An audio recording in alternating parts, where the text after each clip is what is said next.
Nos acompaña el doctor Rafael González, quien es médico cirujano y líder médico de oncología de Pfizer Centroamérica y Caribe, a quien recibimos con un fuerte aplauso. ¿Cómo está, doctor? Muchas gracias, un gusto estar con ustedes por acá. Doctor, qué bueno que usted está aquí y que vamos a hablar de ese poder tan maravilloso que tiene la medicina preventiva. Como decíamos al inicio, uno no puede evitar la muerte, pero quizás sí pueda prolongarla o pasar el trago amargo de padecer algún tipo de cáncer, que ahora decíamos es el gran reto que tenemos actualmente. De todo hay cáncer, doctor. Sí, lamentablemente, si vemos, por ejemplo, una estadística de la Organización Panamericana para la Salud, nos indica que en el año 2022 en todas las Américas se diagnosticaron alrededor de 4.2 millones de nuevos casos de cáncer, de todos los tipos de cáncer. Y cuando vemos la proyección al año 2045, se estima que igual para la misma región de las Américas van a ser 6.4 millones de casos. La buena noticia es que si bien han aumentado las tasas de cáncer, como vos decías, Natalia, el 30% de estos tumores que se están pensando ya para el 2045 significarían más o menos 2 millones de casos. Y eso se podría prevenir. Ajá. Es un 30% de esa proyección de esos 6.4 millones se podría prevenir.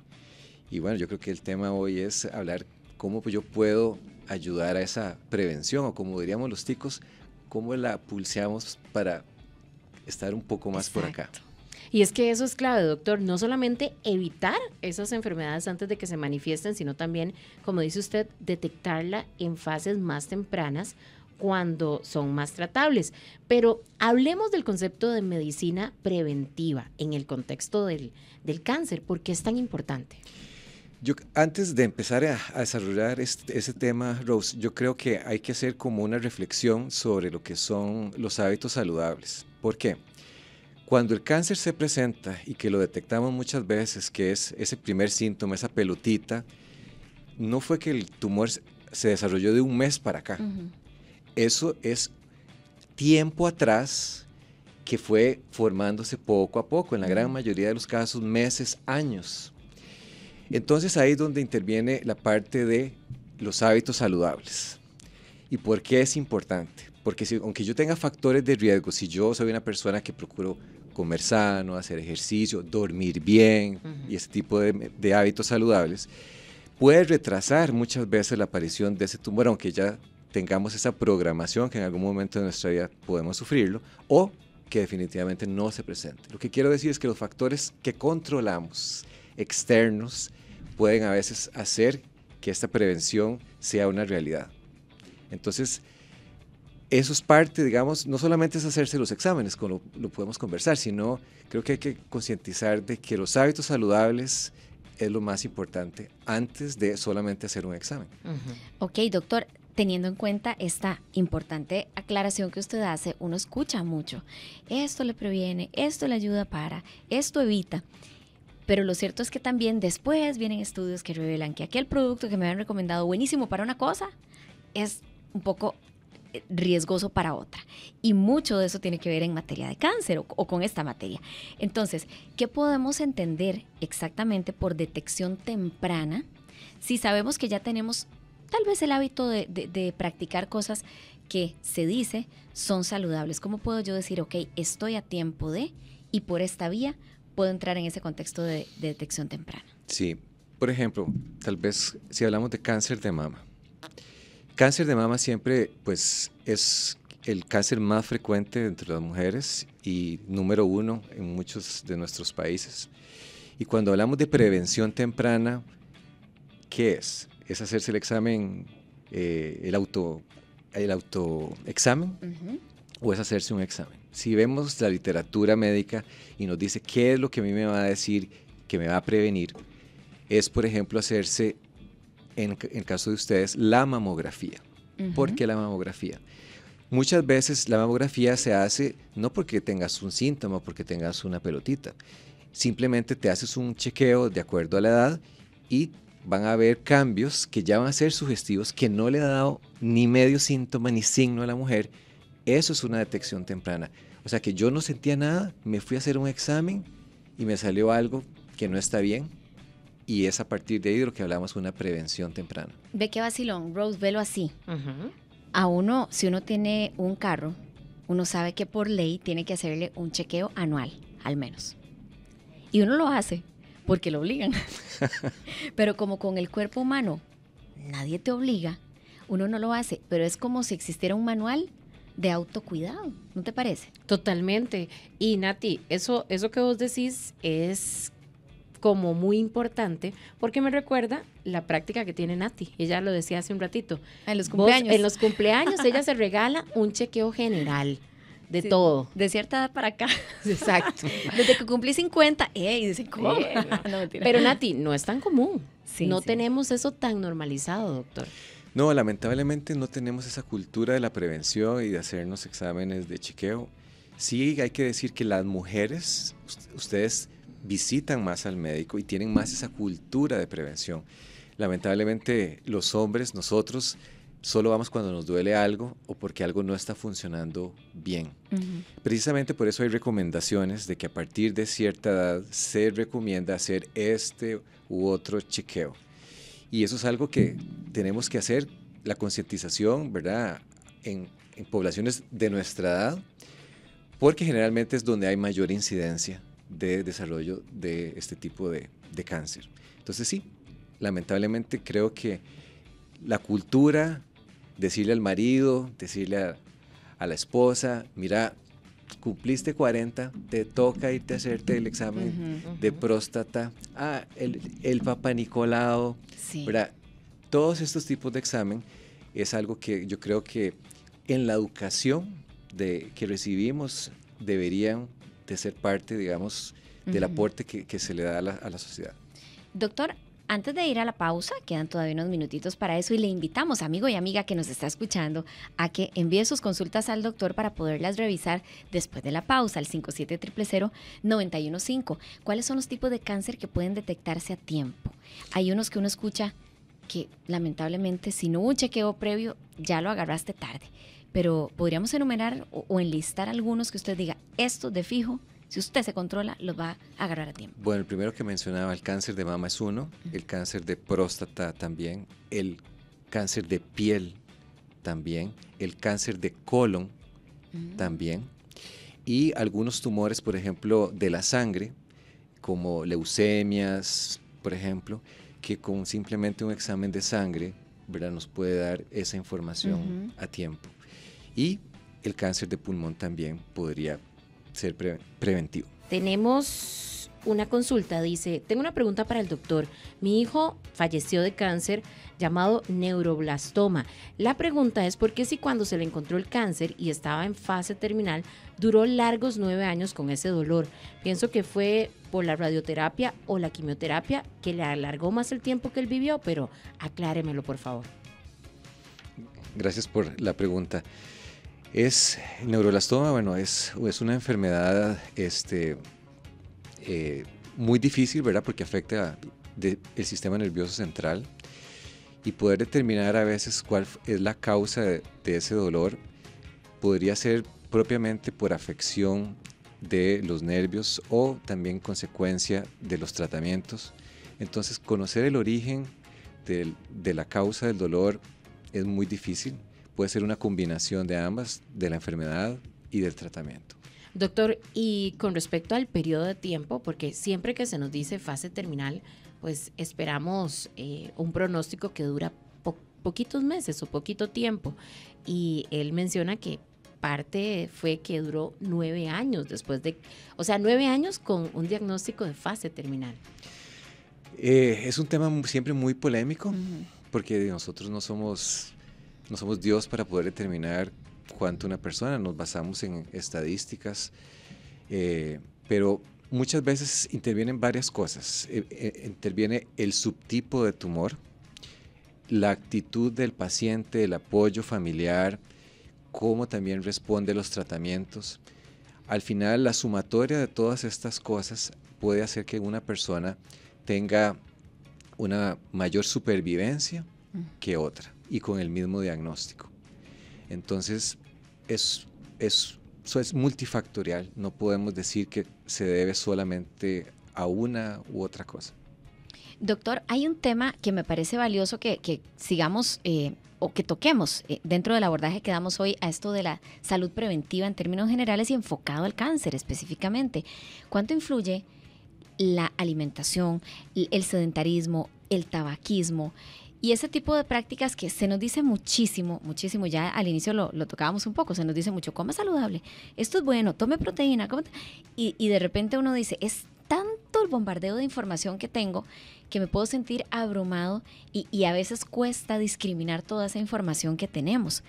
¿Cuál es el consejo que usted como profesional da para que nosotros sepamos elegir qué sí y qué no en cuanto a esas prácticas? ¿Y por qué deberíamos de afianzarnos a una decisión de vivir más saludables? Sí, una de las cosas que yo recomiendo con tanta información que nos rodea y nos bombardea el día a día es filtrar la información. ¿Y cómo lo hago? ¿Cuál es la fuente? ¿De dónde estoy leyendo la información? Es del Ministerio de Salud, es de la Caja Costarricense del Seguro Social, es de un colega que participó en un programa o una revista científica. Yo creo que por ahí tenemos que filtrar la información, porque si no, es tanta la información que hasta yo a veces dudo de toda la información que uno recibe por redes sociales, por correo, por todo.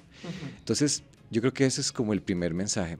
El segundo mensaje es que yo creo que, y yo soy muy partidario de esa tendencia, es regresar a las bases. ¿A qué me refiero a las bases? Yo le comentaba ahora a Natalia durante los anuncios de que nuestros abuelos siempre cocinaron todo, prácticamente todo. Lo que se compraba en aquel entonces era muy poco. ¿Y a qué voy con esto? El mensaje es que entre más sencilla sea nuestra alimentación, entre menos ingredientes, por ejemplo, los ultraprocesados que están en los paquetes y todo esto, porque muchas de esas cosas no sabemos ni qué tiene y nuestro cuerpo no está acostumbrado. Entonces, entre más sencilla sea nuestra dieta, pero que sepamos seleccionar los alimentos, comer el arroz y los frijoles, nuestros vegetales, lo que siempre nos han hablado, yo creo que ese es un buen camino. Yo pienso que evitar de que, esta actriz famosa o este influencer, porque hace esto y hace lo otro, me da resultados.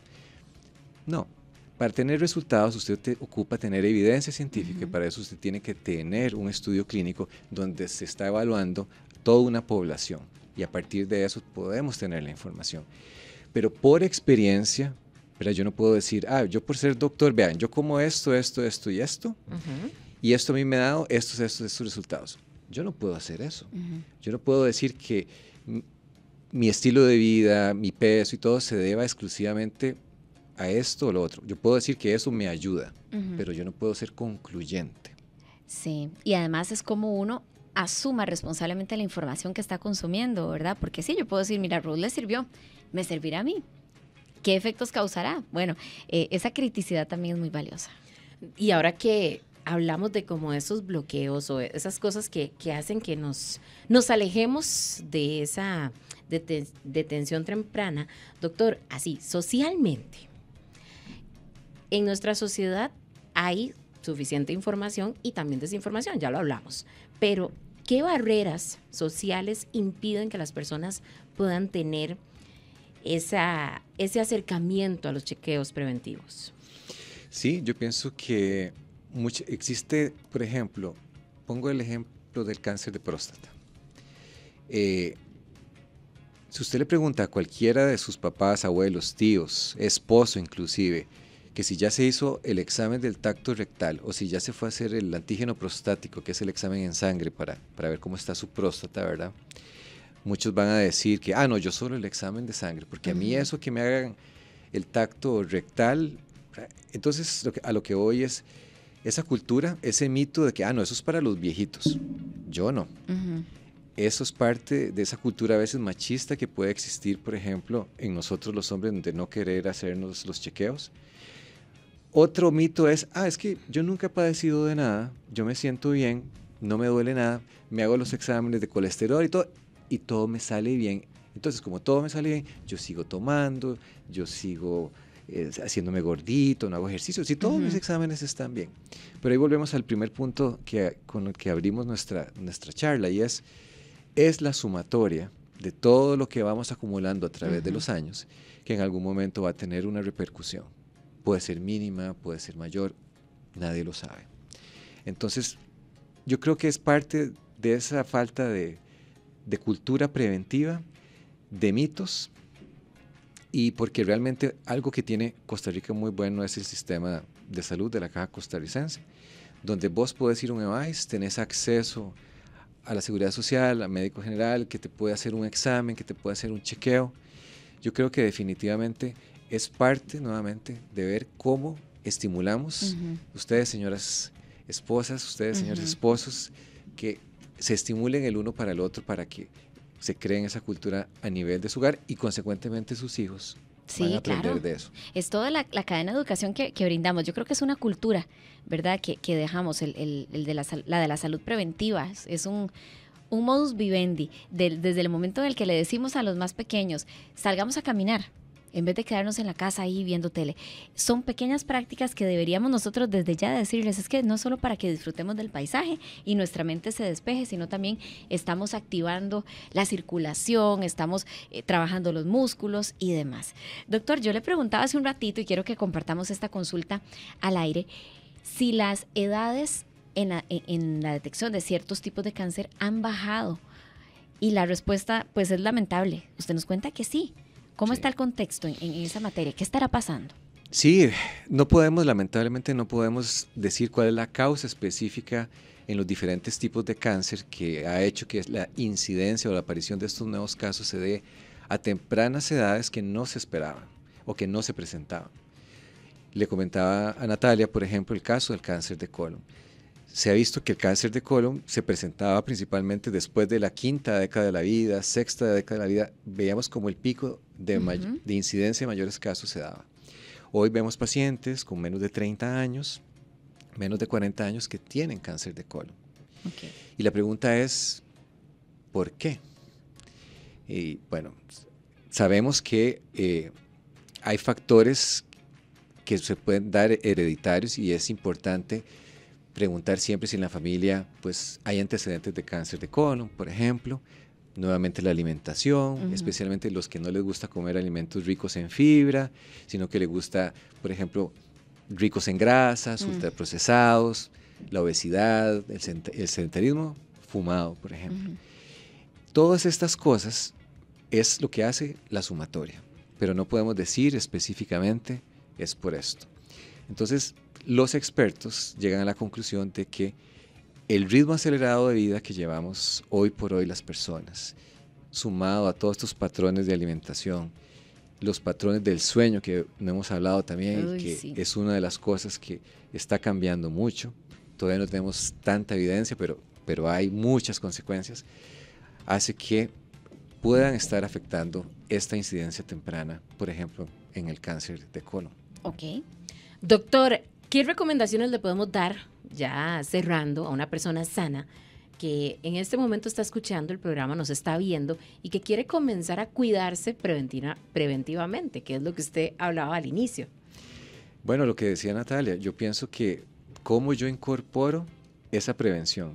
Bueno, ¿a quién le puedo preguntar? Bueno, usted le puede preguntar a su médico, si tiene un médico de cabecera, puede consultar el EVAIS y decir, doctor, yo quiero hacerme un chequeo. Y esta persona lo va a guiar de acuerdo a su edad, si tiene factores de riesgo, si tiene algún padecimiento, para que tenga esa guía. Entonces, en general, ¿qué recomiendo? Por lo menos tener una visita al año con un médico. Eso es como lo mínimo que yo debería tener, aunque sea a veces una persona joven, saludable, y principalmente cuando ya me convierto en un ciudadano de los 40 años en adelante. Ahí hay una serie de recomendaciones que, dependiendo de los factores de riesgo, yo debería de hacerme varios exámenes. En la mujer estábamos hablando del cáncer de mama, el cáncer de colon a partir de los 50 años, si es que no tiene factores de riesgo, o en la mujer, por ejemplo, menos de 40 años de hacerme la mamografía si tengo factores de riesgo. El hombre con cáncer, con 50 años mínimo debería hacerse un antígeno prostático, que es un examen en sangre. Entonces, a partir de los 50 años, el fumador o el que vapea o el que está a exposición de mucha contaminación inhalatoria debería por lo menos hacerse una radiografía cada cierto periodo de años. ¿Por qué? Porque eso me va a mí a minimizar los riesgos de desarrollar eventualmente un cáncer de pulmón. Doctor, aquí nos ingresa un comentario que lo vamos a hacer de manera anónima y enviamos un abrazo solidario a esta persona que nos escribe. Ella nos cuenta, o él nos cuenta, que su amiga tuvo cáncer de estómago, ahora tiene cáncer de hígado. La quimio ya su cuerpo no la está aceptando y nos pregunta cuánto tiempo más podrá quedarse con nosotros. Lo que decíamos, es algo que para ustedes los médicos, qué difícil, ¿verdad? Porque uno quiere, me imagino, en sus zapatos, doctor, dar la mejor respuesta, la más positiva. Pero ¿qué le podemos decir a esta persona que nos escribe? Sí, es muy difícil poder determinar, ¿verdad? Si el tumor primario que era en estómago ahora se ha extendido a otros órganos, pues es muy difícil poder hacer un pronóstico, ¿verdad? Porque va a depender de la velocidad de crecimiento del tumor, de la edad del paciente, de factores de riesgo que tiene el paciente. Lo que sí es importante y mi recomendación es que tenga un acompañamiento cercano con su médico tratante, que tenga un apoyo emocional y espiritual y de su familia principalmente, porque no es una enfermedad fácil de llevar el día a día. Y como amistad, ¿verdad? Esta persona, apoyarla y estar ahí presente en los momentos difíciles, yo creo que eso lo va a agradecer definitivamente su amistad. Aunque no podemos tener una varita mágica, la detección temprana cambia vidas, me imagino que usted lo ha visto, doctor, y creo que ese es el mensaje con el que hoy podemos concluir, ¿verdad? Yo digo que la vida es como, que hay que verla como una linecita, ¿verdad? La línea del tiempo, que sea grande, más corta. Si hoy estamos aquí recibiendo un diagnóstico trágico y tuviéramos la oportunidad de devolvernos y cambiar la historia, piensen, ¿para qué esperarme a recibir ese diagnóstico trágico? ¿Por qué mejor no pienso que esta es la oportunidad que la vida me da de estar en muchos puntos antes y cambiar el rumbo de esa historia, o al menos tratar de modificarlo un poquito con prevención? Un chequeo puede darnos una noticia medio fea en el momento. Nadie quiere escuchar que tiene que ir a hacer ejercicios para bajar los triglicéridos y demás, pero bueno, de repente eso es lo que le cambia a uno el final de la historia más adelante. Concluimos, ¿verdad? Con esto. Con esto concluimos, pero agradecemos al doctor también, por supuesto, por acompañarnos. Doctor, ¿cómo podemos contactarlo para, pues, tener más información si nuestra comunidad quiere profundizar en este tema? Yo pienso que lo podemos hacer a través de Pfizer.com y ahí nos podrían contactar para cualquier consulta o guía que podamos darles. Muy bien, es el doctor Rafael González, médico cirujano y líder médico de oncología de Pfizer. Gracias, doctor, por habernos acompañado. Y bueno, ojalá que si la próxima vez viene, las cifras sean diferentes, más alentadoras. Ojalá. Ojalá que sí sea. Que tengan una muy buena semana. Muchas gracias. Muchas gracias. Si quieres más contenidos como este, suscríbete a nuestro canal de YouTube.